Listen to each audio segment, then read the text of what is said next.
There are 4 major sessions in the Forex market. We have Sydney, Tokyo, London, and New York. The Sydney session is the start of the trading day. It's the smallest and most common session to trade. Pairs like AUD and NZD make their initial move.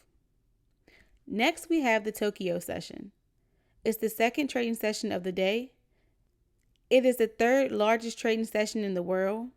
JPY began to make its initial move. Now we have the Asian session.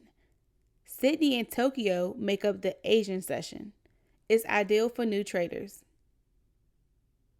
We also have the London session. It's the largest trading session in the world.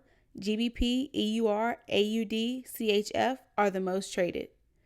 And this is when most experienced traders trade in the market. Last but not least, we have the New York session. It is traded at the end of the day. It's the second largest trading session in the world. CAD and USD pairs are most traded.